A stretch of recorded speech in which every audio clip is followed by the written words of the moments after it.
இன்றே டவுன்லோட் செய்து உங்கள் ஃபேவரட் ஷோக்களை என்ஜாய் பண்ணுங்க.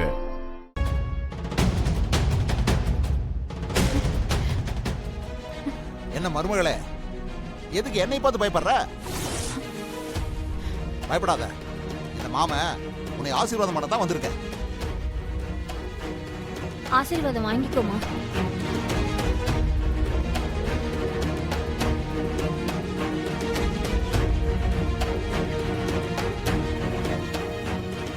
குடும்ப ரத்தம் அப்படியே ஓடுது போல் இருக்கு.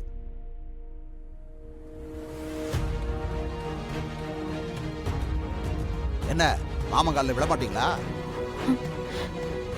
சரி, இருந்துட்டு போட்டோம். இந்தா.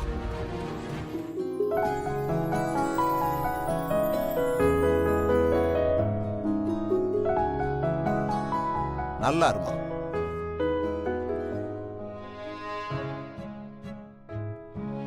இது போதும் எனக்கு. இதுக்கு தான் நான் வந்தேன்.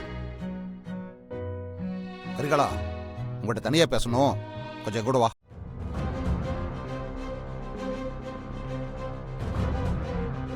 தனியா போயெல்லாம் எதுவும் பேச வேண்டாம், நீ போகாத. என்னதான் சொல்றாருன்னு கேட்டுட்டு வரேன். இரு, நான் பேசிட்டு வரேன்.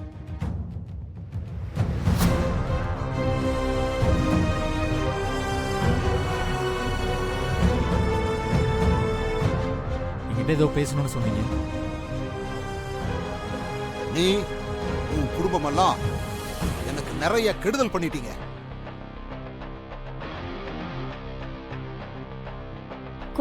அந்த மிலிட்டரிக்காரன் என் கூடவே இருந்து என் கழுத்து அறுத்த மாதிரி என்னை ஜெயிலுக்கு அனுப்பினான். அடுத்து நீ என்னை ஜெயிலுக்கு அனுப்பியிருக்க.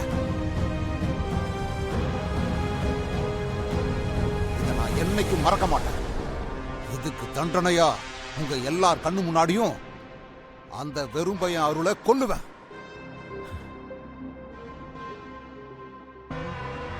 என் பொண்ணு கழுத்துல அந்த வெறும் பைய கட்டின தாலி அறுத்தெரிஞ்சு அவளை நான் என் வீட்டுக்கு கூட்டிட்டு போவேன். அதுக்கப்புறம் உனக்கும் உன் குடும்பத்துக்கும் ஒவ்வொரு நாளும் நரகமா தான் இருக்க போதும். உங்க யாரையும் நான் நிம்மதியாவே இருக்க விட மாட்டேன். மொத்த குடும்பத்தையும் சிதைச்சு ரோட்ல நிக்க வைக்காம விட மாட்டேன். நீ சொல்ற எதுவுமே நடக்கவே நடக்காது.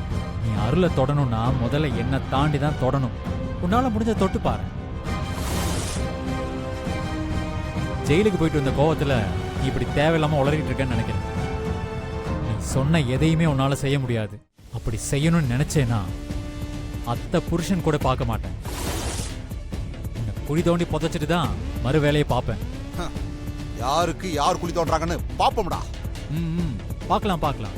ஏதோ வீடு தேடி வந்த ஆள் மேல கை வைக்க கூடாதுன்னா நான் இவ்வளவு நேரம் அமைதியா பேசிட்டு இருக்கேன். இல்லைனா நீ இப்ப என்கிட்ட பேசின பேச்சுக்கு உன்னை இங்கே குழி தோண்டி புதைச்சிருப்பேன். ஒழுங்கா இங்க இருந்து கிளம்பிடு, அதுதான் உனக்கு நல்லது.